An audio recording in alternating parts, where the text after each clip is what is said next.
Chers amis, bonjour.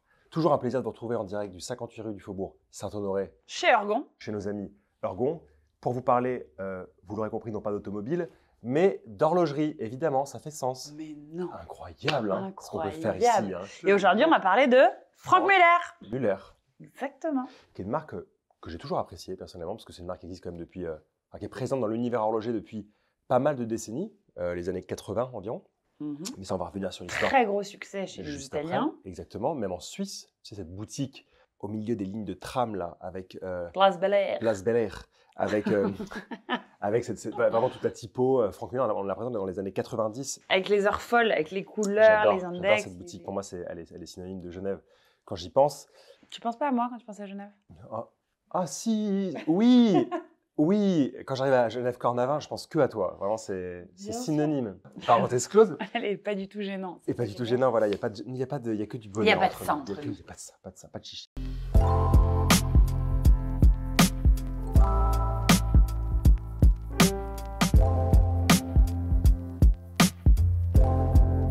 Donc aujourd'hui, on revient un petit peu sur l'histoire intéressante de Franck Muller et tout le travail de mettre des complications, de sertissage des pièces, de style un peu particulier de ces boîtes tonneaux, ces boîtes curvex.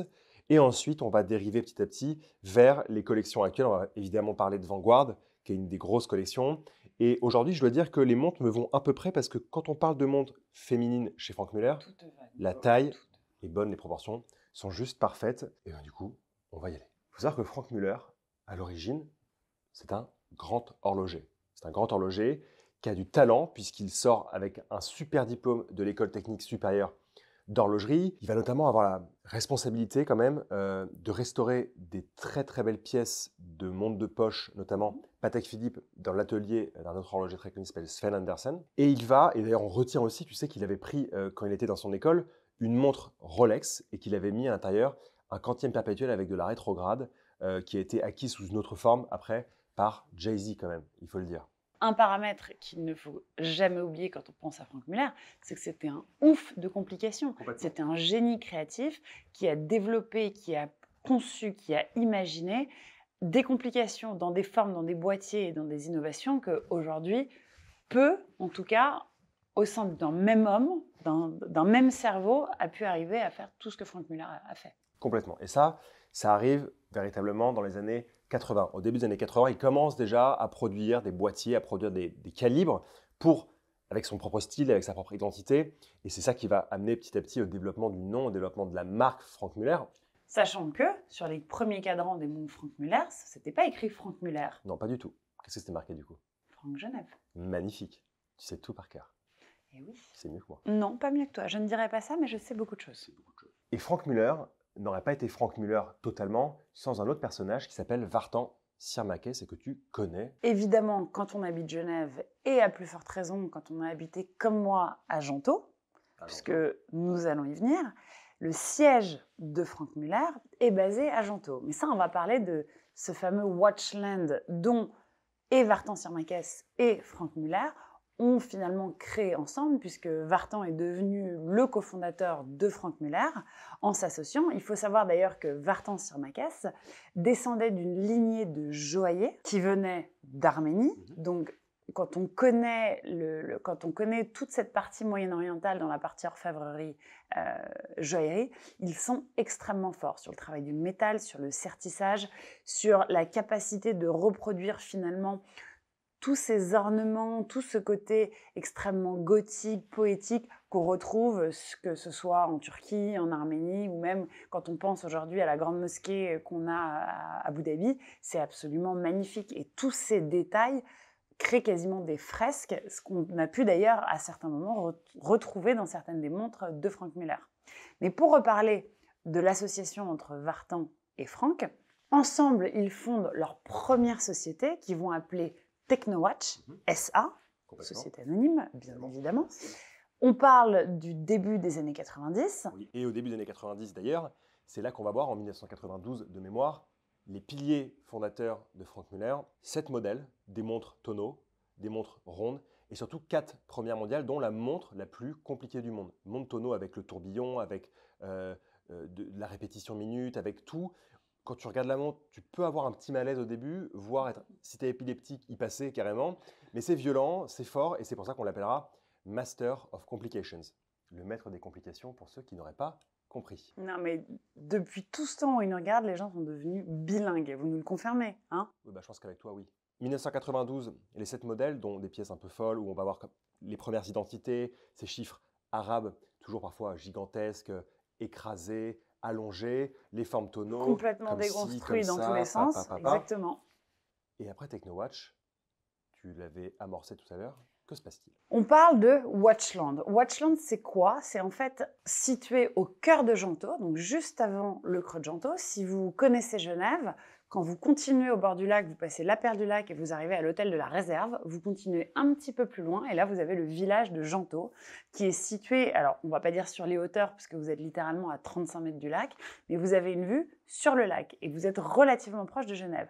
Ce qui est assez fascinant avec ce Watchland qui est pour moi vraiment un Disneyland de la montre, mais ce n'est que propre à Franck Muller. C'est un manoir néo-gothique qu'ils ont acheté et ils en ont fait le berceau en fait de toutes les étapes de conception, d'horlogerie, de réalisation jusqu'aux finitions des montres Franck Muller. Complètement. Et si vous venez à Genève, je vous recommande de faire un petit détour puisque vous arrivez vraiment dans cette espèce de jardin entre Alice au Pays des Merveilles, on est encore une fois dans des icônes Disneyland, mais c'est vrai que quand on regarde et quand on imagine Franck Muller, la folie de ses cadrans, la folie de ses boîtiers, les couleurs, les complications, finalement quand on arrive à Watchland au cœur de Gentot et qu'on voit finalement le village Franck Muller avec toutes ces petites maisons d'une couleur très particulière entourées d'un jardin, c'est assez fantastique. Donc si vous êtes près de Appelez-moi, Genève, je vous ferai un petit tour. Près de Genève, on va à Gentot et on ira voir Watchland avec Éléonore. Elle vous fait Exactement. à tous, là, tous les commentaires qui veulent y aller. Prenez rendez-vous avec elle. Les rendez-vous sont ouverts entre aujourd'hui et la fin de l'année. Elle est vraiment disponible pour ça, elle a le temps. Parce que Bien tu sûr. ne travailles pas, c'est bien Je ne connu. travaille pas. Et donc elle y prendra un bon plaisir. D'abord, c'est moi que tu vas emmener parce que Bien j'ai un sûr. privilège. Voilà. Exactement. Aujourd'hui donc, nous allons parler à nouveau d'une collection un peu iconique chez Franck Muller, qui est la collection Vanguard. Et je le disais, je peux enfin porter les pièces parce que la taille, en tout cas des montres considérées comme féminines chez Franck Muller, me va à merveille. Pour toi, c'est quoi l'identité de Vanguard et du coup l'identité aussi de Franck Muller qui va avec? Déjà, quand on pense évidemment au boîtier tonneau, on pense à Richard Mille, mais la vérité, c'est que Franck Muller était un des premiers à l'utiliser. Et d'ailleurs, il va se jouer des différentes proportions en la mettant un petit peu plus épaisse, un petit peu plus affinée, un petit peu plus allongée. Quand on regarde la pièce que tu as autour du poignet, on voit évidemment, donc premier signe caractéristique, la boîte tonneau. Deuxième signe caractéristique, évidemment, les chiffres de 1 à 12. Encore une fois, monde d'Alice au Pays des Merveilles, de toutes les couleurs, avec un 1 beaucoup plus allongé, un 4 beaucoup plus court, qui vient vraiment jouer comme une espèce de danse et une forme d'harmonie qui fait que quand on a envie d'appuyer sur un bouton, on imagine que tout va commencer à se mettre à danser et seulement les deux chiffres vont apparaître en fonction de celui ou celle qui donne l'heure, bien évidemment. Troisième caractéristique, quand on voit évidemment le côté squeletté du cadran avec l'apparition du mouvement et des différentes complications, on est déjà sur 3 paramètres ultra identitaires qui font que across the room, donc à travers la pièce, dans un restaurant, on sait tout de suite que c'est une Franck Muller. Et c'est finalement la force aujourd'hui des marques de montres qui, sans avoir besoin d'avoir le logo sur le cadran, on sait exactement d'où ça vient. Tu as tout à fait raison. Et je vais rebondir sur un paramètre qui est le travail de squelettage. C'est vrai qu'on retrouve sur beaucoup de pièces, et en particulier sur ces collections Vanguard. Le travail de squelette, ce n'est pas un travail facile en mode on prend un mouvement, on vient tailler, on le met dedans, terminé, bonsoir. Le travail de squelettage, il est un peu dangereux parce que c'est-à-dire on va prendre un mouvement existant de manière générale, sauf quand on crée de toute pièce un mouvement squelette, ça arrive aussi, et on va venir enlever de la matière. Sauf que vous savez que, vous allez dire ça à un ingénieur technicien horloger, qu'on enlève de la matière dans un mouvement, ça va fragiliser le mouvement, ça peut avoir un impact sur sa précision, ça peut avoir un impact sur énormément de facteurs. Et donc en fait, il faut avoir un cahier des charges super strict et se dire on enlève tant de matière seulement, on fait comme ci, on fait comme ça, l'architecture elle va changer, comme ça on a un mouvement après qui tient la route et toujours avec une chronométrie excellente parce que c'est quand même un peu le but de l'horlogerie. Ce qui est sympa chez Franck Muller, et ça c'est pas que sur les mouvements squelettes, c'est qu'il y a un travail de finition qui est assez poussé. Ce qu'on aime sur ces mouvements squelettes, et d'ailleurs ce qui est de manière générale en horlogerie une identité du mouvement squelette, c'est d'avoir des chanfreins polis. C'est-à-dire qu'on va venir prendre les angles, mais pour améliorer ces angles-là, on va venir travailler les arêtes et les polir de façon à ce que quand on regarde un mouvement, on puisse observer un peu de beauté sur les angles qui sont polis, qui réfléchissent la lumière. Et pour moi, c'est la plus belle finition sur un mouvement squelette, c'est d'avoir des chanfreins. C'est le côté soyeux et arrondi qui vient Complètement. apporter de la douceur à quelque chose d'extrêmement brut finalement, parce qu'on est sur une matière qui est... Nous sommes des hommes, nous ne sommes pas des animaux, donc on vient apporter une finition De la supplémentaire, de la douceur et juste une finition, quelque chose de joli pour le regard. Maintenant, cette collection Vanguard qu'on a le plaisir d'avoir chez Orgon, on a différents modèles. Ici, un modèle serti en acier. C'est vrai qu'au premier coup d'œil, on pourrait se dire, s'il y a sertissage, s'il y a diamant, alors forcément, on est sur une boîte en métaux précieux, mais tu me l'as toujours confirmé, on peut aussi sertir de l'argent ou de l'acier. L'argent est un métal précieux, Nicolas. L'argent est un métal précieux, il faut le dire. Je le dis, tu vois, l'argent est un métal précieux. Et donc là, on vient sortir un boîtier en acier. Mais tu vas avoir, par exemple, sur ce que tu portes ici, un boîtier... Attention, si on reste dans la partie sertissage, Restons. On a un sertissage de diamant noir, qui d'ailleurs, l'utilisation de diamant noir est devenue très à la mode grâce à Fawaz Gruzi, quand il a créé De Grisogono. C'était un des premiers à utiliser du sertissage de diamant noir pour avoir ce côté hyper rock et hyper décalé, sachant que pour beaucoup de joailliers, le diamant noir sont des rebuts qui sont vraiment la pire qualité possible et imaginable du diamant, mais comme quoi, rien ne se perd, tout se transforme et on arrivait à en faire quelque chose d'assez cool. Et ça reste des diamants. Et ça reste des diamants, exactement. D'où la brillance et ce côté en fait presque caviar effect qu'on va avoir sur une boîte. Encore une fois, là on est vraiment sur un vrai squelettage où on a toute la partie, c'est du titane bleui. Donc, quand on voit l'utilisation de ces diamants noirs qui viennent presque rehausser le revêtement, en fait, ce PVD de couleur un peu bleui avec des nuances et des reflets de violet, on a exactement la même chose sur le mouvement squeletté, qui vraiment en sandwich de deux verres saphir ne font que ressortir finalement tous les détails de la roue, du balancier, du mouvement, etc. etc. Et moi, j'aime particulièrement celle que tu portes au poignet. Je crois qu'il y a 150 feuilles de carbone qui ont été complètement compressées. C'est une qualité aérospatiale très clairement ici. Et on va avoir, tout comme tu viens de le dire, sur le travail de squelettage avec ce coating, ce revêtement bleu-violet ici, un revêtement plutôt cuivre, mordoré, qui est très joli, qui va très bien avec le carbone et qui va très bien avec ces petites spécificités du carbone qui fait qu'en fait, on a presque à chaque fois une pièce unique parce qu'en fonction de la température, en fonction de la pression, on n'a pas les mêmes vagues, on n'a pas les mêmes motifs, complètement. Je préfère quand même la version en diamant noir. Je crois que moi j'aime bien la carbone parce que c'est vraiment la légèreté qui est déconcertante et on trouve toujours évidemment le beau détail du mouvement et ces deux petites aiguilles feuilles sur ce cadran. Là, je te parlais vraiment des pièces Vanguard qui sont bonne proportion pour moi. Jolies pièces. On a vu qu'il y avait différents matériaux, des revêtements différents, des matériaux différents, notamment au niveau de l'utilisation du carbone sur certains boîtiers. On a aussi des pièces plus compliquées, des pièces avec des proportions plus grandes. Et là, tu as une pièce qui n'est pas une Vanguard, mais une Curvex. Très particulière. On voit d'ailleurs avec ce côté curvé. Cintré, complètement curvé. Exactement. Tu as un côté curvé, toi. Toi aussi, tu as un côté curvé. Mais ça, elle est particulière parce que je crois qu'il y avait une inspiration de l'automobile néo-rétro-futuriste avec comme ça des index qui ont été taillés dans un matériau orange qui est vraiment qui apporte une touche assez dingue. Puis ce qui est intéressant, c'est que, et c'est là où on voit, mais peut-être que j'affabule, c'est que on ressent l'imagination du joaillier qui vient travailler.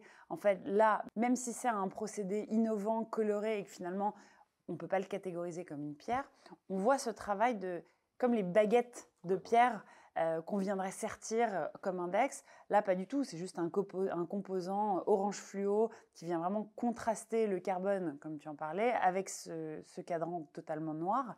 Il y a un côté assez cool, complètement moderne, et évidemment en lien avec l'automobile, puisque, comme on le sait, tout est dans le détail du cadran et seulement les éléments essentiels à la lecture permettent justement d'avoir un rôle ici. Tout à fait. Et ce que j'aime beaucoup, c'est le fait d'avoir des aiguilles qui sont squelettées, et en particulier une aiguille des minutes légèrement pliée à son extrémité, ce qui permet de suivre comme ça la courbure du cadran. Voilà. On a aussi Curvex. On a aussi une pièce qui est difficilement portable parce que elle a des proportions qui sont vraiment regarde, toi tu as un poignet de poulet. Finalement. On dirait un sac à main quand même. Le poignet. Mais c'est une pièce qui est très jolie parce que vous avez un fond noir, vous avez un chronographe avec uniquement un totalisateur des minutes et une petite seconde à 9 heures. Et en fait, ce que j'aime, c'est que vous avez un cadran noir, profond, brillant Et dessus viennent se détacher les sous-compteurs et la petite seconde, et les aiguilles argentées, aiguilles des heures et des minutes, aiguilles du chronographe.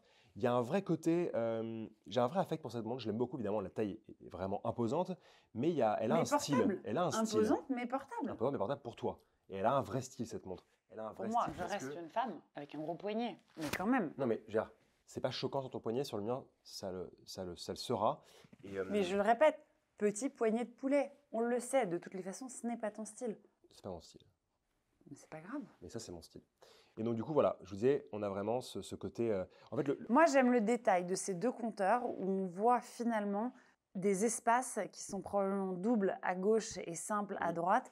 Et ça donne vraiment cette espèce de mirror effect sans en être un pour autant, avec ce petit détail qui fait toute la différence. Et vous remarquez sur les images de Valentin que le cadran est incurvé, mais qu'en fait, vous avez une partie ronde qui a été embossée au centre du cadran pour vraiment délimiter le cadran. par en dessous et que ça sortait Exactement. Et ça, c'est quand on joue avec la lumière et les reflets noirs, c'est très joli. Chers amis, c'est tout pour nous aujourd'hui. J'espère que vous aurez un peu mieux compris l'histoire de Franck Muller, de Vartan Sirmakes, de de TechnoWatch Watchland. et Watchland, bien évidemment. Donc, n'oubliez pas, prenez vos réservations sur le site eleonorpicciotto.com. Ça va être très sympa. Et pour ma part, toujours, ces Vanguard sont très appréciés et le style Franck Muller est définitivement vivant. Et presque indémodable, j'ai envie de dire. Et tu as bien raison. Conclusion. Merci. On vous aime. À très bientôt.